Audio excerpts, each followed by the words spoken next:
How to Understand and Not Understand Trump Voters Through Sociology. That's coming up.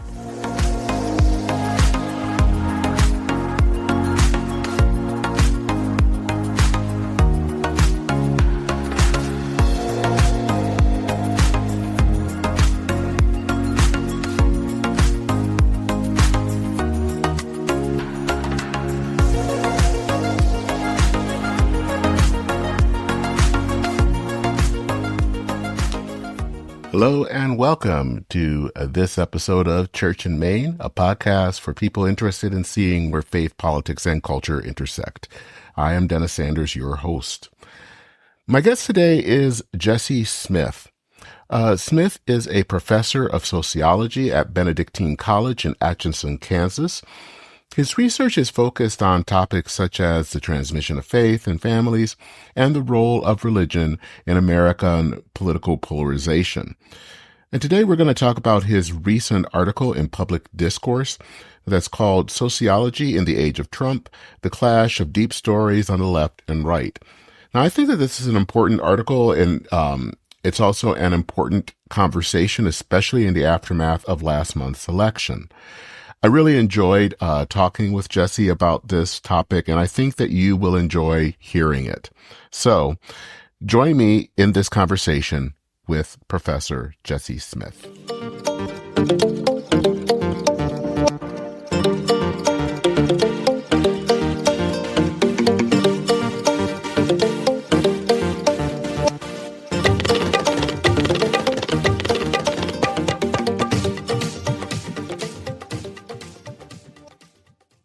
So I want to thank you for coming on this morning today to talk about your article. And I think the first thing, just to kind of for people to get to know a little bit about you, is to talk about your background, where you're at, and kind of your religious background as well. Yes, absolutely. Well, thank you so much for having me on. So, my name is Jesse Smith, and I'm a sociology professor at Benedictine College. I took kind of a circuitous route to get here. Actually, out of college, then I worked in social work for several years, and liked that pretty well. But I decided I was more interested in kind of scholarly pursuits, and so I went to Penn State in 2017 to go get my PhD in sociology and demography, and just obtained that in 2023. And so now I just teach sociology here at Benedictine College. My research interests, I'm interested in a lot of different things, but one of them is religion and politics. And that's kind of the thing that brought me to write this article, that I was doing a lot of reading, doing a lot of research in the overlap between religion and politics. And so I kind of had a front row seat to this whole development of this Christian nationalism concept, and had some concerns about it that led me to write the article. Okay. And yeah, I think that was actually going to be my second question, was kind of what was the impetus to writing the article? Kind of an interesting thing to talk about sociology, especially in the last few years, and it changes, even especially just before Trump came on the scene, and then during and after. What kind of led you to think about writing about this and some of the changes that were happening? What really prompted me to start writing about this is I was just frustrated with a lot of what I was seeing so my area is the sociology of religion. That's the subfield that I'm in. And so I go to the conferences and read the journals and see the things that come out. And Christian nationalism, starting in around 2018 or so, just really took off, just kind of like an explosion of research and writing on this topic. And I was somewhat frustrated with the tone of the research, because some of it felt very politicized to me. Some of it seemed like it was very much playing into partisan narratives. And the theory of it, the social science behind it, didn't look all that strong to me. The things that people were saying about Christian nationalism and what it is and what it's supposed to be doing didn't necessarily add up to me when I looked at the data. And yet it was really just blowing up. And I felt like a lot of it was that it played into certain partisan narratives. And you brought up Trump, so I think Trump had a lot to do with that. I think there's after Trump was elected, understandably, this was a very shocking thing. And the fact that so many religious people seem to be supporting him, this was also kind of a very shocking thing. So there was a puzzle here for researchers to try and figure out. And it's an important question to ask. It's an important thing to study. I think what happened in social science and also in a lot of the academy is there was kind of a resistance mentality. You see it in other areas too. You see it in journalism, but I think it was also true in the academy. There was a sense that this thing that's happening in politics and this MAGA politics is blowing up. This is bad, and we really need to oppose it, and we need to use our influence or our power as social scientists or academics or researchers to really just morally oppose what we see going on in the political sphere. And I don't really think that's the job of social scientists. And I think when they try and do that, then they can end up somewhat compromising the quality of their science in order to make a political point. So this is what I was trying to unpack to some extent with the article. Yeah, I think it's interesting. I was just recently, I'm writing something for my Substack and was looking at a lot of religious publishers. And I think one particular publisher, I think I counted maybe about 4 or 5 books that were all on Christian nationalism. And it's not to say that that's not an issue that you don't want to talk about, but it was just interesting, just the amount of books that are out there. And that was just one publisher. I know that there are a lot of other publishers. You'll probably find the same amount of titles just within that one publisher. So it just seems like it's kind of thing that everyone's writing about, but you do have to wonder how deep is the research that they're really looking at, and if it's more opinion than it is actual kind of really digging into what's going on. Absolutely. And that's been also in like the academic journals, and there have been dozens and dozens of publications on this topic. And if you know much about academic publishing, you know it's a very slow process. It can often take up months or even years to get an article published. So to have a topic blow up that quickly in the normally very slow moving academic literature really speaks to something kind of unusual happening, and something where I think maybe the claims we're making, we're getting ahead of ourselves a little bit in terms of what is really grounded in the evidence. Now, one of the things that kind of contrasting that is that, and you begin your article talking about the book "Strangers in a Strange Land," or not strangers in strangers in their own land, and by a sociologist, Arlie Hochschild. And could you kind of talk about that person's approach, because it's very different to a lot of what you've just been talking about, how kind of in how people have taken on Christian nationalism. This book was a little bit different. I remember, actually, I have not read the book, but I've heard a lot about it. This was maybe just shortly after the first Trump was first elected, hearing about it. And this was around the time people were trying to find out a little bit more about why he won. And this person was interviewed, and it was just a very unique approach. But could you kind of contrast how that story was very different from kind of more recent takes? Yes, absolutely. So I can get into the article itself a little bit more, and that's Mhm. where I Yeah. start out. I mentioned Arlie Hochschild. She wrote this book, Strangers in Their Own Land, as you mentioned. It came out in 2016, but it was based on several years of research she had done before this. So, and really the impetus for her to write the book was it was in the Tea Party era. So this is what she was thinking about. And she's this Berkeley sociologist. She does qualitative work, very high profile scholar in our field, is very attentive to people's experiences, people's emotions. She takes a very much on the ground approach to her research.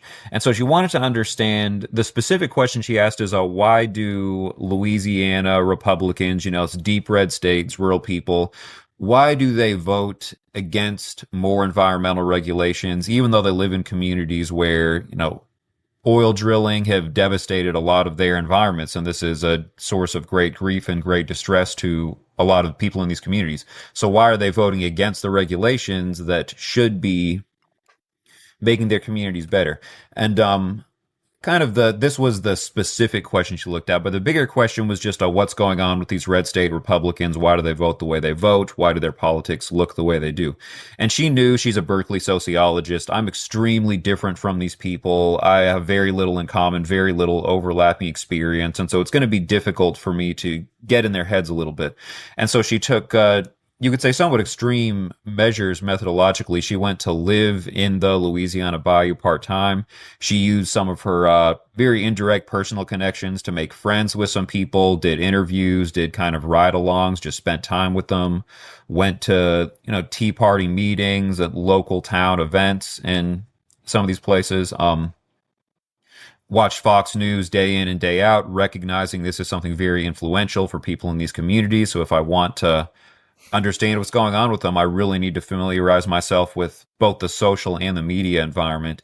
And you could almost say, went kind of deep cover, if you want to put it like that. Now, she was upfront about what she was doing there. She didn't pretend to be doing anything she wasn't doing, but really took drastic measures to try and understand people's experiences on the ground through their own eyes. That's really what she was trying to do. And I think this is important because it's very easy for social scientists or scholars to try and elaborate theories of what's going on from the ivory tower, from 10,000 feet up, and try and force some kind of theory on people to say this is why they do what they do. And she was taking a very opposite approach and trying to get on the ground and try and understand the world from her research subjects' perspectives, which is difficult to do. It takes a lot of work, but I think it's really important. You get a much richer sense of what people are going through when you try and take that on the ground approach. And one of the things that she talks about in that approach is a deep story. What, how would you define that deep story, and what does that mean? Right. So she, at the end of her research project, she was writing the book. She's like, how do I communicate everything that I've seen to an audience? What have I actually found here that I want people to understand? And she came up with this idea of a deep story, which is something, it's like a narrative that people live inside. It's kind of the stories that we tell ourselves and that we tell each other in our communities to make sense of the world and what's going on in it and where do we fit in it, what's going on in society and our country, etc. And she argues, and I think she's right about this, that everybody has some kind of deep story. It's not like something that's just her research subjects. Go to any community, any group of people, see how they talk and what makes sense to them. You'll kind of pick up on a story of how they understand the world. And I think we often do kind of think in terms of stories and in terms of narratives. And so I like this concept she came up with for that reason. It matches well with just human experience. The particular deep story she found in her from her research subjects is there were people that felt like they were being left behind by society. They wanted to celebrate America, they wanted to celebrate the country and achieve the American dream, to be able to have their white picket fence, to have a middle class lifestyle, a satisfying job, being able to take care of your family, save for retirement. It's those very normal American kinds of things.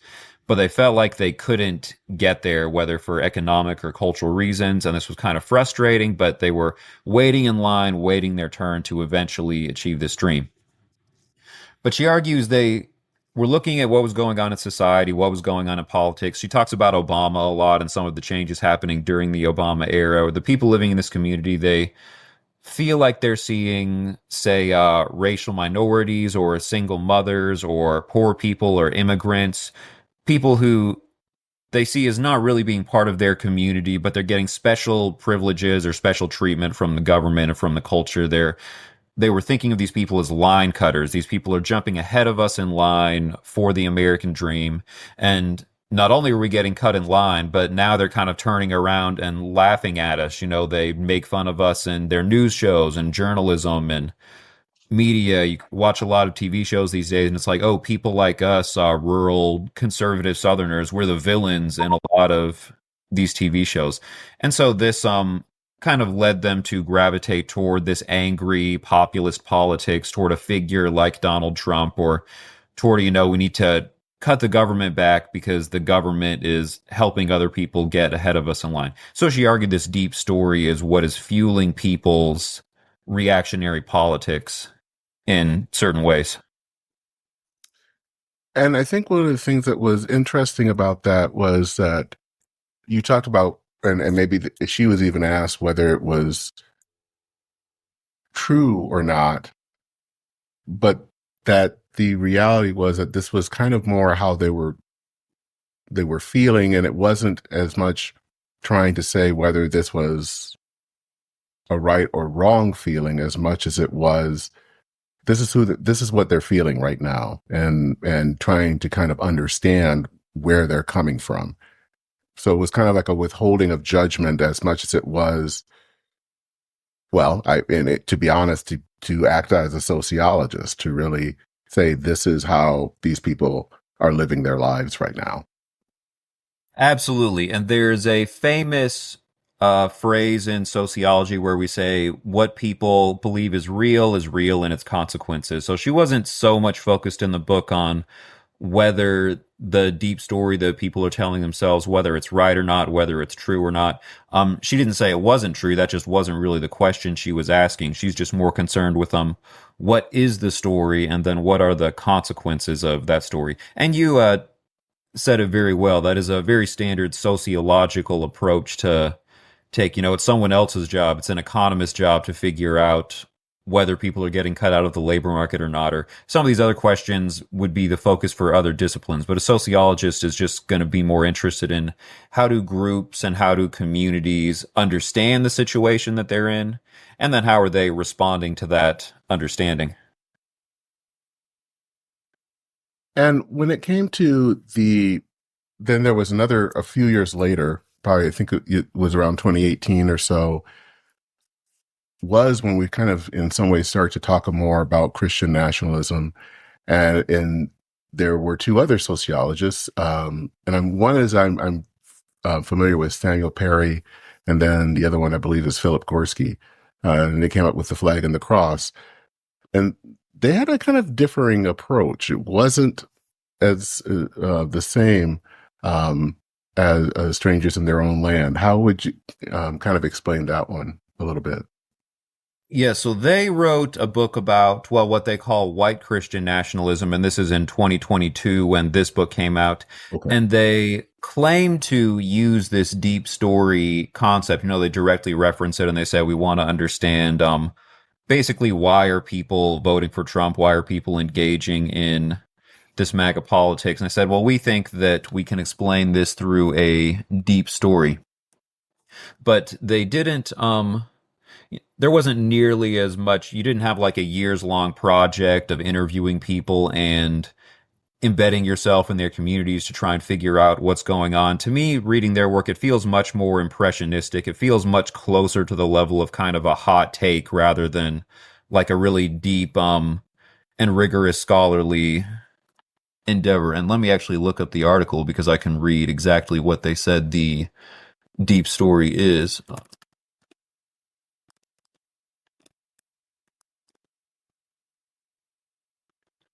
Because I believe in the article, then I quote them directly what the deep story of white Christian Oh nationalism yeah. is, they claim. So they say America was founded as a Christian nation by white, in parentheses, men who were quote unquote traditional Christians who based the nation's founding documents on quote unquote Christian principles.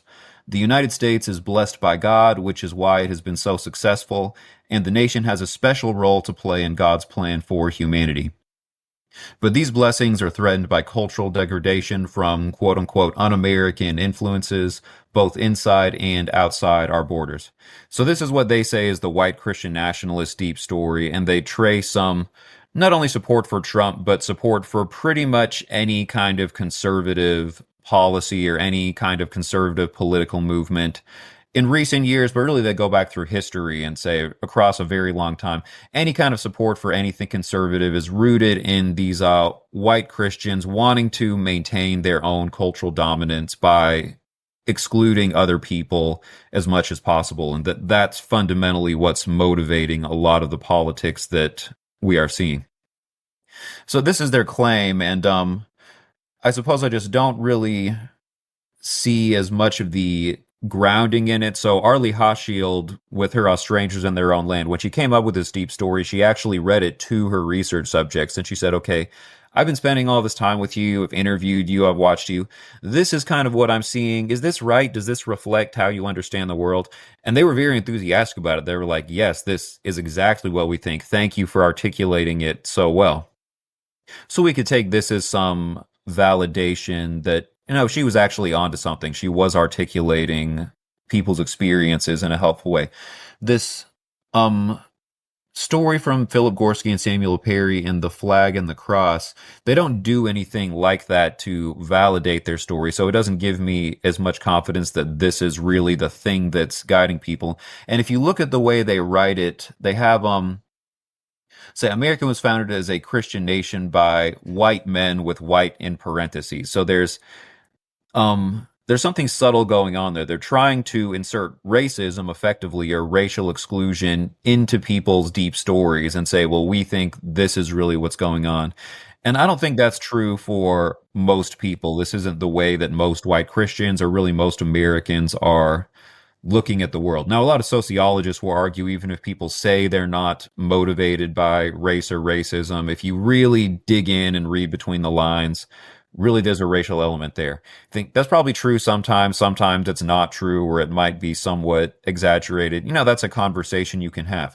But what's important about this here is that the whole point of this deep story concept is we're telling people stories on their own terms. We're trying to tell you what the world looks like through their eyes. Arlie Hochschild was saying, I'm not trying to impose some kind of explanation on these people from my ivory tower. I want to tell you what the world looks like to them.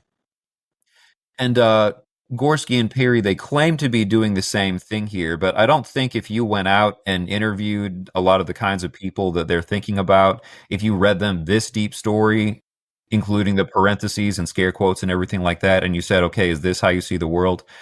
I don't think people would tend to affirm this. And in fact, I don't think they would be very happy that somebody was trying to attribute this motivation or this worldview to them. So this is where I see it as kind of problematic. They're taking a concept where empathy was extremely important to making the concept work, but they're applying it in a very unempathetic way to me, which I see as being a problem both in terms of social science, because it's not really the right methodology for the concept they're trying to use. But as I get into later in the article, I also think it's kind of harmful because it makes the kinds of people they would be talking about feel even more embattled or feeling even more like these academics in their ivory tower, they don't really care about us. They don't like us. It's not actually that important to them to try and understand us, except in the way that's most conducive to their own kinds of political commitments. And so this is where I see this as being somewhat of a serious problem, both for not only scholarship, but also the public profile of the academy in American life more generally. Yeah, I mean, I think one of the things that was fascinating in this article, and again, remembering what Arlie Hochschild had done, was she actually took the time to get to know these people. Um, whether I'm going to assume she probably didn't necessarily agree with their viewpoints, but she actually spent the time with them, lived with them, got to know them. And even when she wrote out things, she actually communicated with them. Is this how you really see the world? I want to make sure I'm getting it right. Whereas it seems like with Gorski and Perry, they didn't talk to anyone. This was, as you said earlier, a hot take. It seems much more, it seems much more geared towards more activism than it is actual sociology and trying to understand people. Um, it was interesting that the one of the people who wrote, I guess it was the foreword, was Jamar Tisby, um, who I'm aware of, and can be rather much of an activist, which is not good or bad. It just is. But that's a very different understanding, and how he wrote about it was more that it was supposed to make people feel a certain way. And, I feel like one book was more, here's trying to understand people. And another one was trying to, I guess, stir an emotion, but not necessarily an emotion in the people that they were talking about. It was someone else. that was supposed to be activated. So it was just a really interesting understanding in how these two books were written.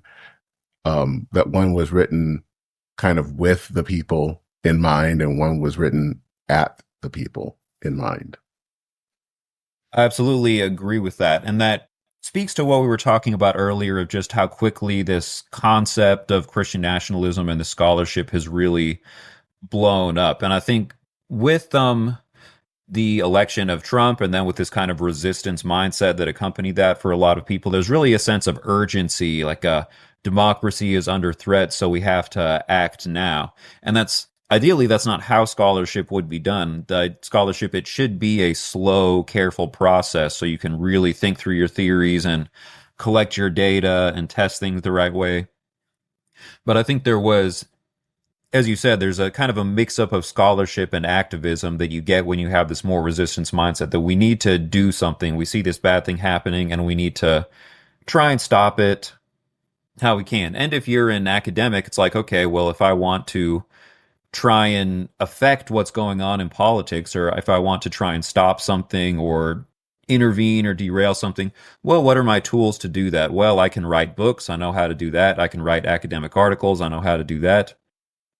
I can go and speak at conferences or different kinds of speaking engagements. These are the kinds of things that academics do. And so what happened is they took those activities and they directed them more toward activism, I think, than scholarship. Still, though, using the language of scholarship. And that's where I'm very troubled by it because I do see a lot of this work as being more activistic in its nature and its tone and what it's trying to do. But it gets a certain legitimacy from the fact that it's being done by people who are scholars, who are social scientists, who bring that kind of credibility to what they're saying. And I worry that in the long term, then that might undermine that credibility. It's kind of like the one metaphor you might look at is like the currency of scholarship gets debased or it gets devalued when you're using it not to make careful claims or careful studies based in data, but instead you're using it to try and score political points and show how evil your political opponents are. In the short term, maybe that does what you want it to do. It gets people riled up or helps them vote how you want them to vote. It may or may not, but maybe it does. I think in the long term, though, then it makes people lose some respect for the kind of authority that scholarship is supposed to be able to provide. So, how do you think that all of this, especially the more recent sociology on Trump and his voters, how do you think that that's had an effect on, or how do you think that it affected the recent election? How do you think that that mindset kind of affected how people thought about each other, especially as we headed towards the voting booth? That's a very good question. And I will say I can respond to that question, but it will be maybe somewhat more at the level of a hot take because the election just happened and it'll take years for Yeah. all the data to come in for us to really sort through these things. But I think increasingly our politics very much reflects people having an us versus them mindset in various ways. Like, okay, and in some ways, the versus them is maybe the more important part. It's like, okay, those people over there, they don't like people like me. And if they take control, then they're going to pass laws or policies that are really bad for me, or they're going to run the country into the ground, or they're going to change the system in ways that are going to make life harder for me and people like me in an enduring way. And so I think to a large extent, people are more voting based on what they're against or what they're scared of, and maybe more I can say who they're against and who they're scared of than what they're for. And I think this kind of scholarship really promotes that. And I think so. One of the narratives you've heard since the election, and I think there's at least some early data to back it up, is people weren't happy about the extreme positions that they were seeing among, say, highly educated progressives, whether it be on issues like transgenderism. Certainly, that's a big one that's popped up, or what is going to be the role of religion in public life moving forward? Is religion going to be marginalized? Um, some of these kinds of things that people were worried about. And I think that's probably why at least a lot of people voted for Trump. I'm not going to claim that that's the main reason necessarily. I don't think we know yet. But at least one reason people voted is they didn't like the extreme progressive cultural positions they were seeing on the Democratic side. And I think this kind of scholarship speaks to that because, I mean, frankly, a lot of people doing this kind of scholarship, they explicitly align themselves with one part of the political spectrum. They tend to be on the left side.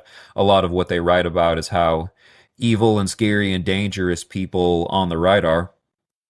And I don't think this is lost on people on the political right. They see the kinds of things that are being written, the kinds of messages that are being promoted in public, and they think, okay, whatever else I believe, we definitely need to vote against these people because these people are making it pretty clear that they have it out for us and that they would be hostile to us if they were to gain more power or more influence. And so, in that sense, I think this kind of scholarship it's really feeding a lot of the troubling trends or some of the troubling dynamics of political polarization today. Instead of resisting those trends or trying to understand them, it's really playing into them and kind of throwing more fuel on the fire.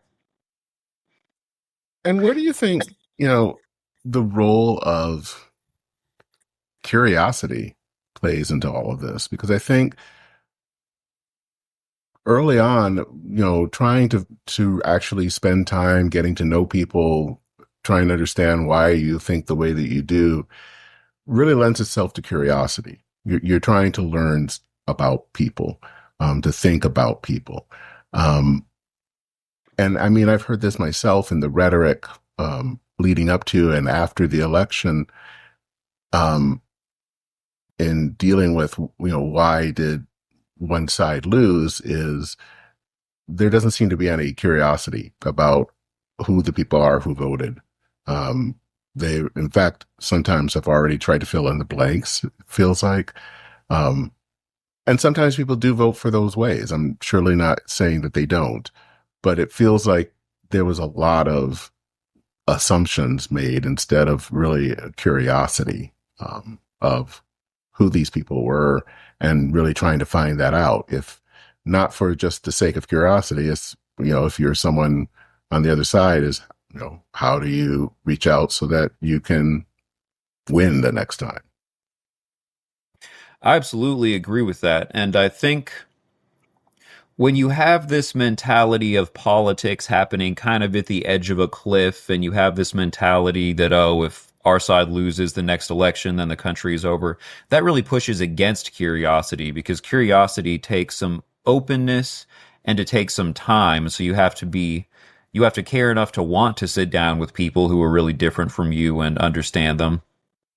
And you have to maybe be willing to suspend some of your preconceptions in order to do that.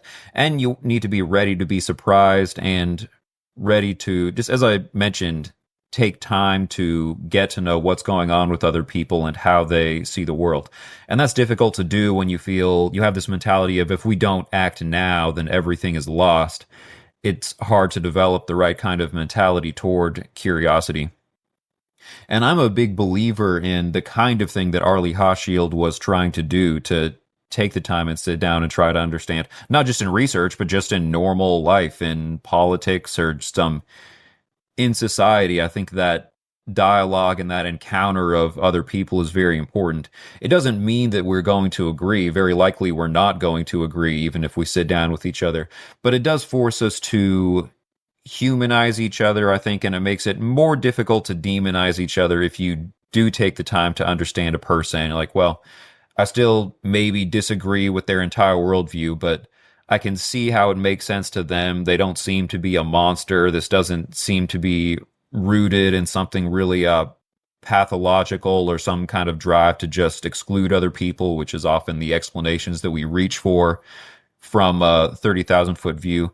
And so, yes, I do think encounter and curiosity is extremely important, both in scholarship and just in American life. And I think that's something that's really undermined in the kind of scholarship that we've seen blowing up over the past few years of the Trump era.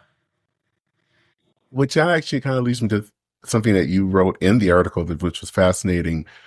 going back to the whole concept of deep story, because we talk about Ari Hochschild's, she tries to find that deep story, and basically, Gorski and Perry said they are trying to find a deep story, but as you write, the deep story that they're encountering really is not a deep story from um, Christian conservatives. It's actually their own deep story.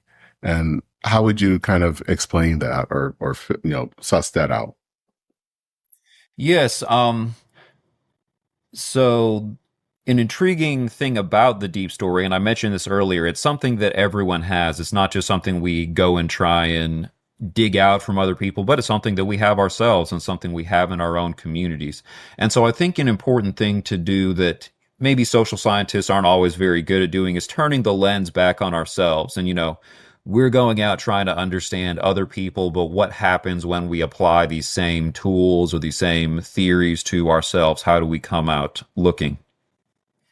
And so, in this sense, I think the deep story concept it is kind of helpful. I think we do often kind of live inside stories and narratives, and this includes sociologists and social scientists, and those communities also have their own story. And I think you can kind of see a certain story, a certain general narrative popping out of not only this particular book, The Flag and the Cross, but a lot of the writing and a lot of the scholarship that happens. And the story and this is especially true, I think, for any kind of scholarship on the political right. And this is going back decades. I think it might have really popped out in the Trump era, but you could see signs of this going back much further too.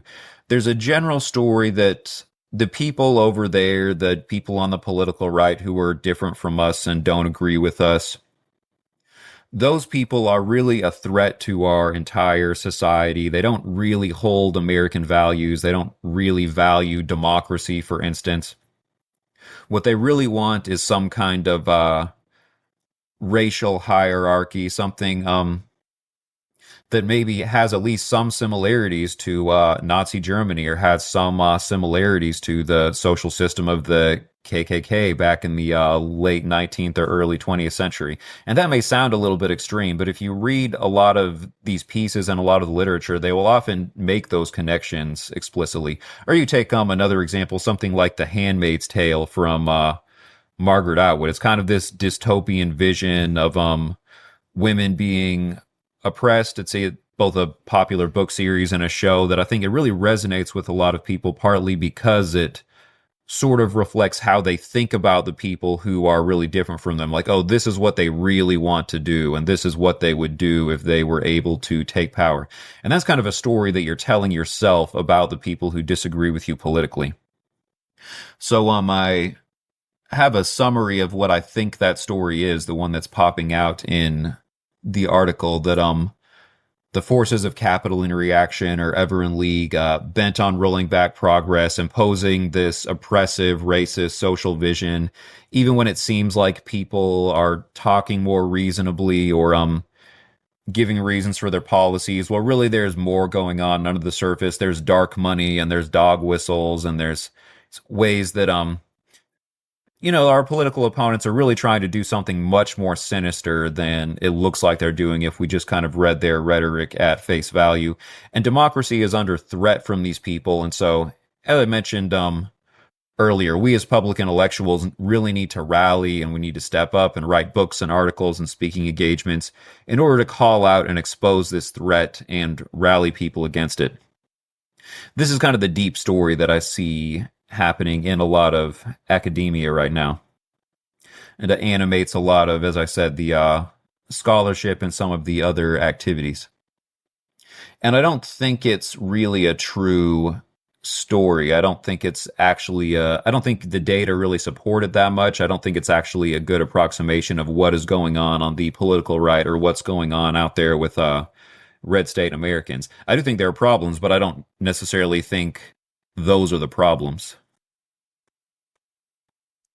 So moving forward, especially now that we're entering kind of the second Trump era, um, and What advice would you give to fellow sociologists as they are wanting to try to understand kind of the aftermath of the election? Maybe there are probably going to be questions about who are the people who voted for Trump.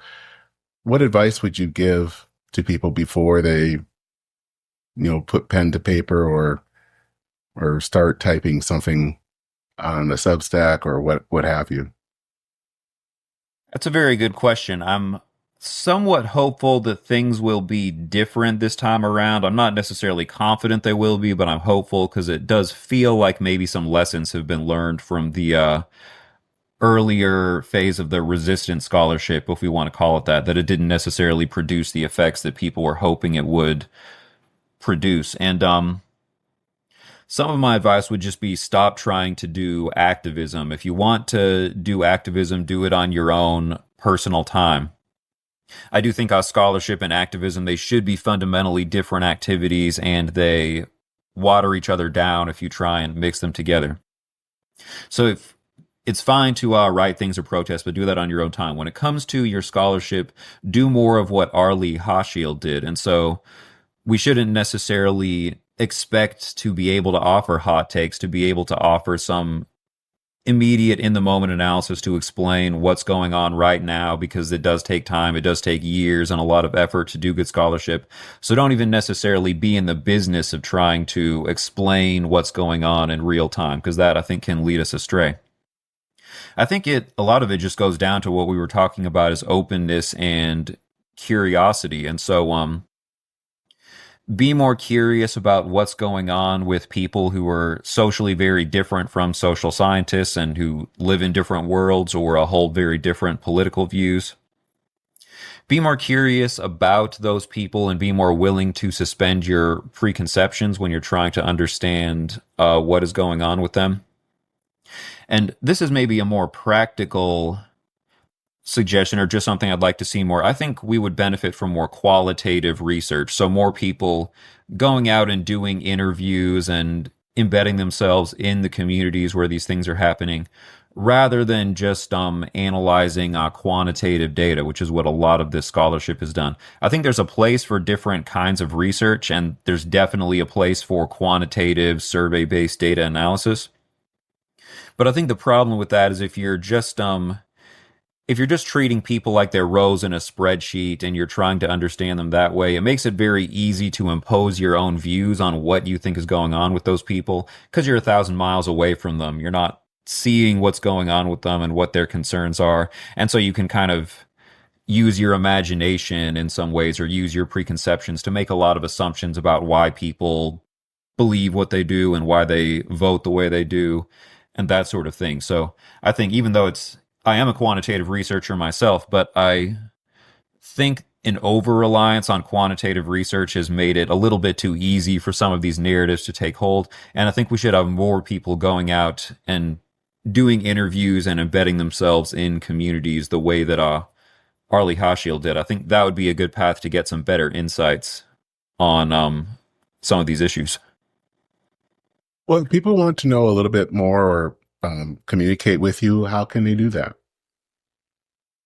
Well, they can follow me on Twitter. I guess it's X. I still call it Twitter, and my handle for that is Jesse Smith Soch, just all one word. So they can do that. I do have a website, which is also jessesmithsoch.com, and that has my CV on there. And so if they want to look at what else I've written, I've written various things. I've written a couple other things for the public discourse, which is where this article is. I've written some things for Current, for Law and Liberty, and some other publications. So if you're interested in my work, in addition to my academic work, then you would find it all on there. Or if you're just interested in reaching out to me about my work in general, I'm at Benedictine College. You should be able to find me on the website there and send me a message if you're interested in my work. Right. Well, Jesse Smith, thank you for taking the time to talk. This was really a good conversation um, to learn more about how we kind of deal with one another, and especially how the academy can understand people and really get to understand people that are different from them. So thank you for your time. Hell, thank you for having me on. All right.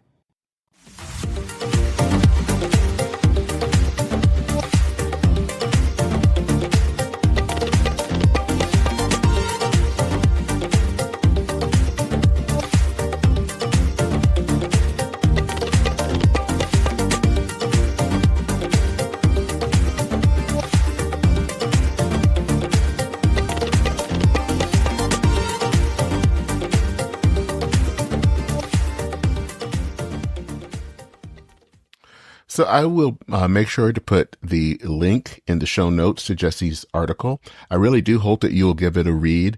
It's one of those good long read articles that I think you'll enjoy. And I think we'll be enlightened. So I'd also like to know what you thought about the conversation. Were there things that you agreed with or didn't agree with? I'd love to hear that.